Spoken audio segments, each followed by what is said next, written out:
Good morning and welcome to another Seize the Day. Today's Wednesday, December the 18th, and we have this opportunity to spend this time together.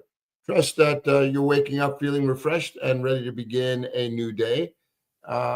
We are in the midst of a study now in Advent. This is now our third week as we begin counting down the days until Christmas. Remember when you were a kid and you just couldn't wait, and you get to revisit that maybe through your own children or grandchildren, right? It's a fun, very fun time of the year, and also a very serious one when you begin to think what God has done on our behalf.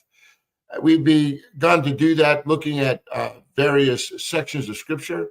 And in particular, this week, we're looking at the story of the MAGI, all about that star shining brightly. Bruce McBrien had given a little bit of a comment yesterday about the nature of that star, if we know much about it. And there's some conjecture, but no one really knows how that worked any more than we can speak with any definitive voice on how God parted the Red Sea, right? Like how did that work? Or how did God draw down manna from heaven? These are things that are taken by faith and recognizing who God is and what God is capable of, that there is nothing impossible for him. I mean, think about it. He rose the dead. That barrier that has been remaining, fixed since man's fall in the garden, and yet God is able to raise the dead, and had authority over raising His own body, as we read in John chapter 10. It says, "No one takes my life from me; I willingly lay it down, that I may take it up again." And so Jesus has this power within himself, right? And together with the Father and the Son, we see all of the attributes of deity. But whether it was a comet, whether it was a star that somehow or another they had fixated on and recognized that, no, this star, God reveals to them, follow this star, and I'm going to take you to my son, this Messiah that is being born. And so much more than that, we're going to have to wait till we get to heaven to figure it all out. But you know what is interesting? I came across a quote the other day, and it was it said this. It says, "When the stars disappear from the evening sky, it is a sign of stormy nights and the threat of dark days. When this happens, the world writhes in despair." It's true, right? On a cloudless night, where the stars are covered, it gets so dark. What's interesting, in two passages, one found in Daniel, the book of Daniel, Old Testament, chapter 12, verse 3, it says this, "Those who are wise will shine like the brightness of the heavens, and those who lead many to righteousness like the stars forever and ever." You want to be a star? Lead people to righteousness. You want to be as bright as the stars in heaven? Live a wise life. Yesterday, I had a great opportunity to be a part of a men's study at Bethany. 12 guys who are meeting together. They've been going through Casket Empty, and they had a dinner party. And one of the guys just cooked for 12 guys. It was really a lot of fun. And we all sat around and had some really great discussions. One of the hosts printed out these little questions, and we had each one went around and we read our question. And one of the guys that read the question, it was like, what's the one spiritual trait that you think is the most important in this Christian life. And it was so interesting to hear that conversation being generated around the table. And I sat there and I thought, what a wonderful thing that here are these men who could be doing anything with their time, but choose to gather together to encourage one another. And the majority of those guys were in their, maybe a few of them were in their 30s, but the majority of them were in their 40s, with a few older guys, me included. But it was awesome to be involved in that conversation and to see the hunger that there is. And I thought about this text, right? Daniel 12. Those who are wise will shine like the brightness of the heavens, and those who lead many to righteousness like the stars forever and ever. Daniel 12, verse 3. But what about this text in Philippians 2, 15 and 16, where it says, children of God, in a crooked and depraved generation, you shine like stars in the universe. How about that? So same impact, right, that you find in Daniel 12. While the world writhes in despair, the children of God, in the midst of a crooked and depraved generation, shine like stars in the universe. Yeah, see, those who, if you're going to shine like stars, then you got to show yourself to be a children of God, light of the world, letting your light so shine that they may see your good work and glorify your Father in heaven. Those two verses are enough for us to spend our day thinking about. But we got more work to do. So let's get back to this passage here in Matthew chapter 2. And here we find, that God initiates revelation. We just talked about that, right? This star, it draws them from the regions of Babylon, Persia. They come to Jerusalem, and while they are there, they are intrigued by this revelation that God has given, this star that shines.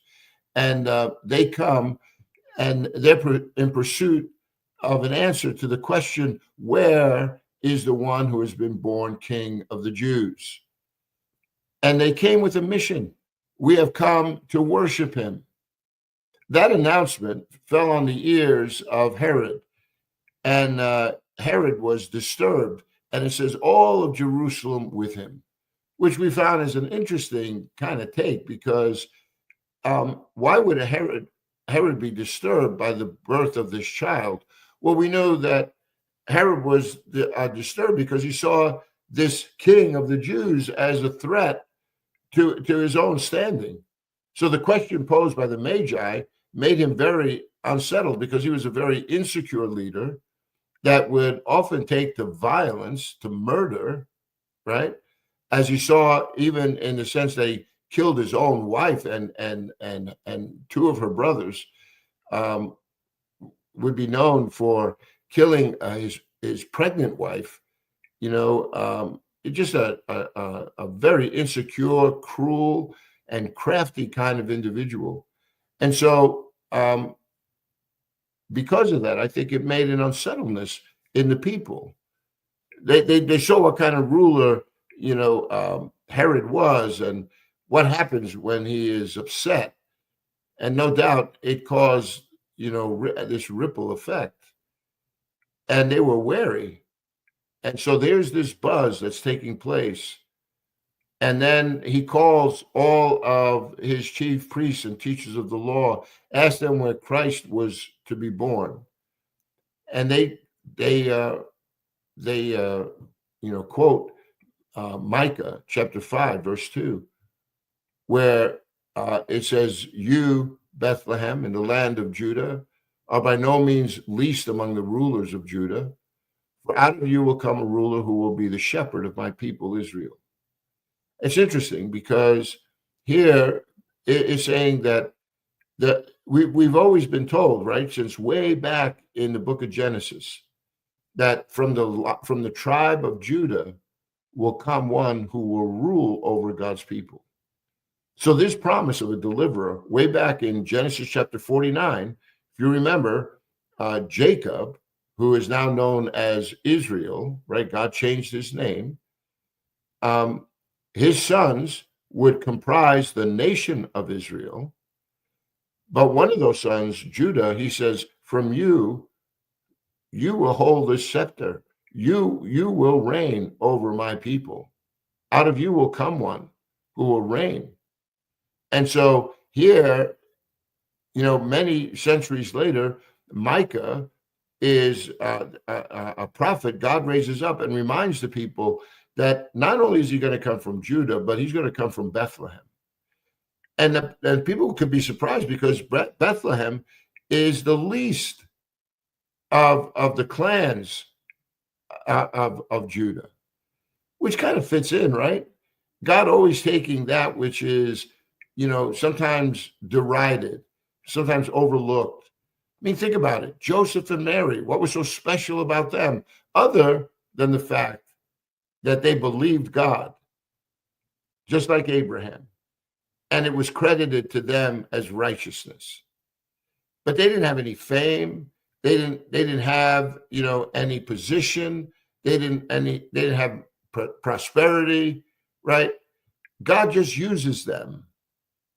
And it's a good message in that, right? That God would stoop down. I mean, think about the ultimate, display of humility, that the God who made all things, the universe of which we see and of which we are a part, God makes it all.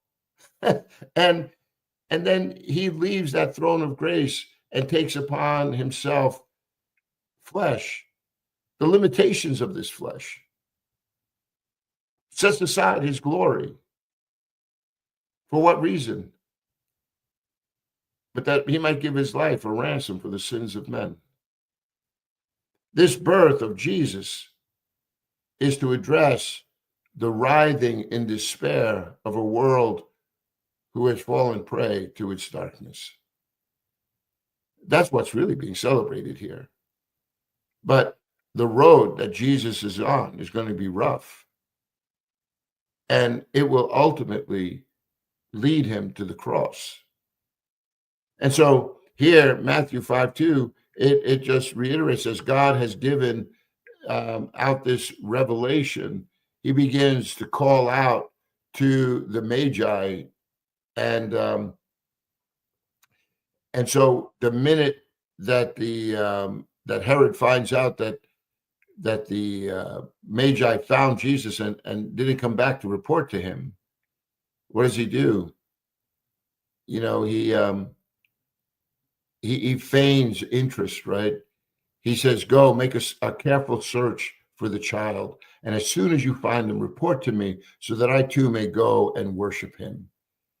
Right. And so here he doesn't really care about worshiping him, because we know what happens, when they fail to return. Listen to what it says in verse 9. It says, after they heard the king, they went on their way, and the star they had seen in the east went ahead of them until it stopped over the place where the child was. Was it a particular star that they became fixated on? Was it one that just seemed to loom brightly in the sky? And God, revealed to these wise men that star would lead them to his Messiah.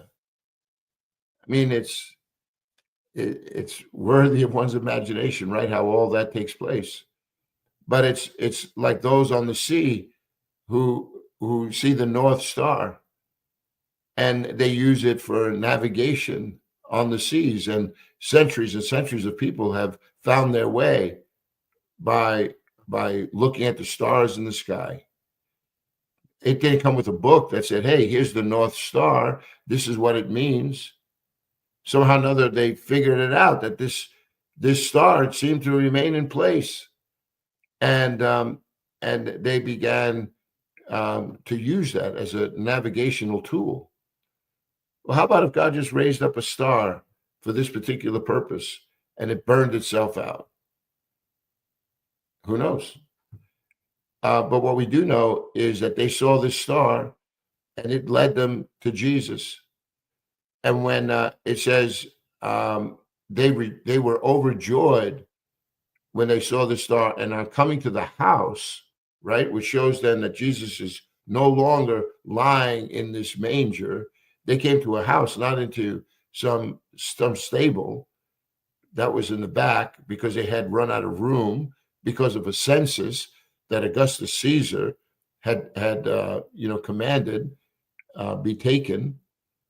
This is one of those ways in which what brought Joseph and Mary to Bethlehem was that they were both from the line of David, right? They came and they had to register in their towns, and so they come to Bethlehem for the census. Mary's pregnant, and the Caesar's edict must have carried some weight, because even in her pregnancy, they still have to go. And they can't use that as an excuse not to be registered. So Joseph and Mary, they wind up going up to Bethlehem, and while they're there, there's no room. God prepares for them this manger, this stable, places Jesus in a manger. Shepherds come, right?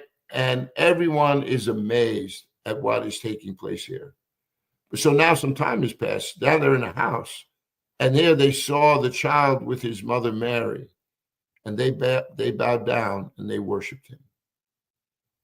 And they opened up their treasures, and they presented him with gifts. The treasure of royalty, the treasure that belongs to kings and priests and prophets, right? Gifts of gold, incense, myrrh. But then it says also that they were warned in a dream not to go back to Herod. And why is that? I thought Herod said that he wanted to come himself and worship him. See, God's in control. God knows the end where all of this activity is going. And what does he do? He warns them in a dream. And they return back to their country by another route, no doubt going back and telling everyone that they came across that the Messiah had been born, that the Christ child that was promised by the prophets of old has now come in the flesh. And so they continue on their mission, not the barn where Jesus was born. They saw a child, not a newborn, and they worshiped. And they're warned not to go back. The Magi were seeking the king. Herod was opposing the king. And the Jewish priests, they were ignoring the king. Surely they would have been told by the Magi that they were on their way to see this Christ child born in Bethlehem. Or they didn't know it was Bethlehem at the time, but they were following the star. If the chief priests and the teachers of the law knew enough to say that this child would be born in Bethlehem, and now you have this entourage of wise men from the east claiming that they were in pursuit of this Christ child that was born, where is he who is born King of the Jews, so that they know that this child has already been born somehow through God's revelation? I would think that if that meant that much to these chief priests and teachers of law, they would have pursued as well. But they didn't. So Magi are seeking, right? The wise men are seeking. Herod is opposing, and the Jewish priests, they are ignoring. And so there's a couple of things that I feel are worthy of us just thinking about here. Think about all of those reactions. And remember how I started today? I started by reading this passage from the book of Daniel, chapter 12, verse 3, where it says, those who are wise will shine like the brightness of the heavens. Those who lead many to righteousness, like the stars forever and ever. See, I think these wise men, what they have done, it has become a part of this birth narrative that we read every Christmas season. The wise men coming from the east in pursuit of the one who was born King of the Jews, that they might worship him. And I think, man, where is the lessons in that?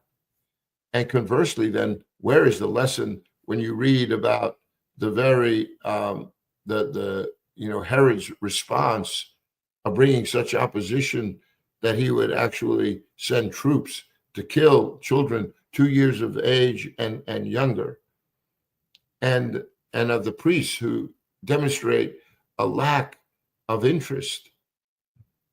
See, when I read these stories, I think, okay, this is a practical kind of application now when you read this text, because where do you fit in that? Do you find by your actions, maybe I'm really opposing the very kingdom that Jesus came to establish? I could be living my life in opposition to everything that Jesus says is part of this kingdom.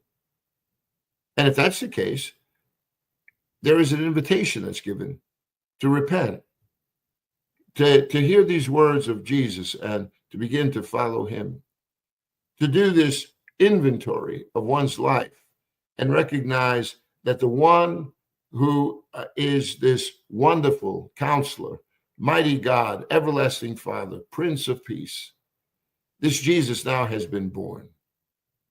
And you and I have this opportunity now to follow after him. At the very least, it should make us at least aware of his call on our life. And what about the ignoring this king? We might say with our lips, right, that Jesus is Lord, that the Son of God was born this day. We might know all of the facets of this narrative account of the birth of Jesus. We even know the Christmas carols.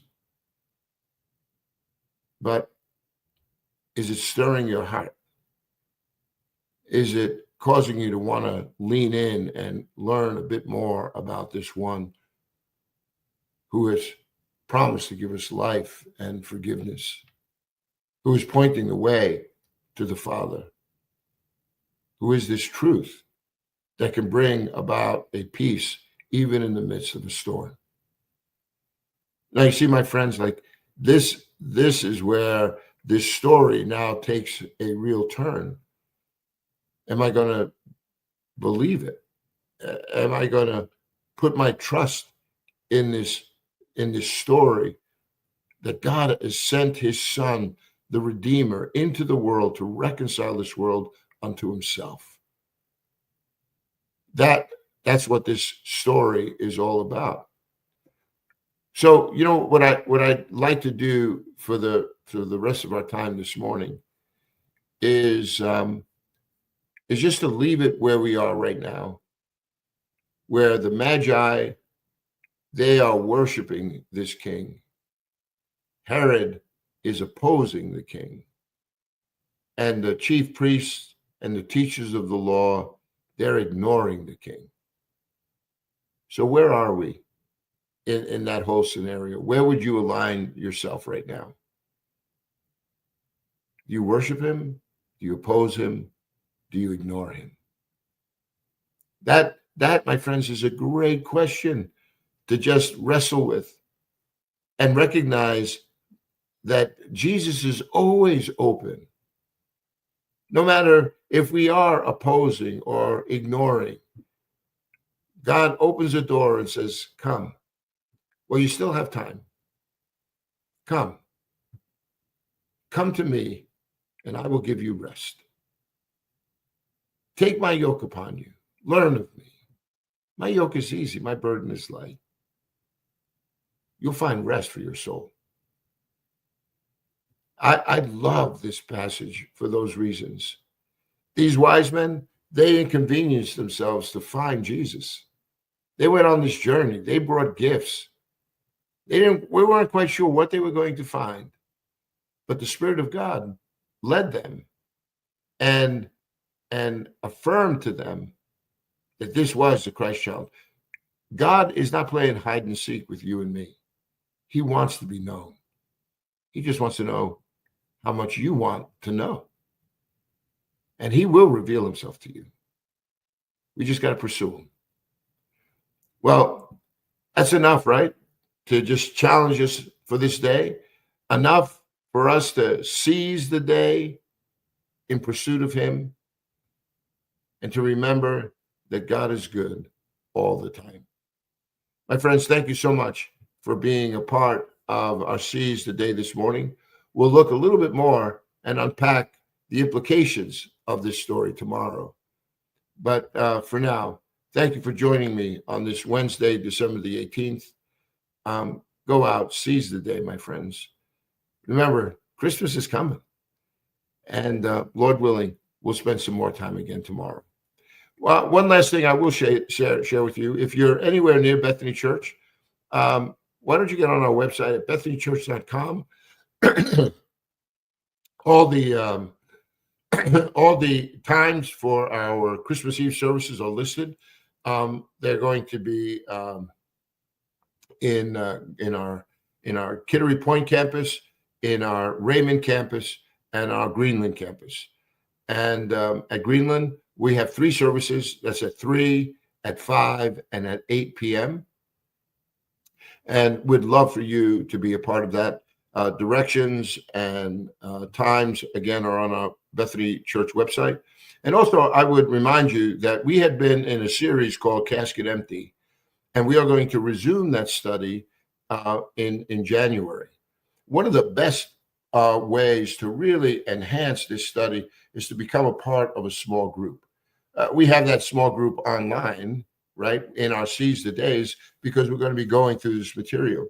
Where we're going to be picking it up is it's going to be all about the kings. It's all going to be about the exile and the temple. So for the next 9 weeks, beginning in January, we're going to take a walk through those major events that take place in our Old Testament. The goal here is so that this book, this Bible, it wouldn't be such a closed book to us anymore, that we'd understand something of the message that God has been declaring from the beginning. Because when we do, just like those wise men, we're going to meet him, and he will change our lives forever. Well, thank you again so much for joining. And Lord willing, we'll spend some more time again tomorrow. God bless you, my friends.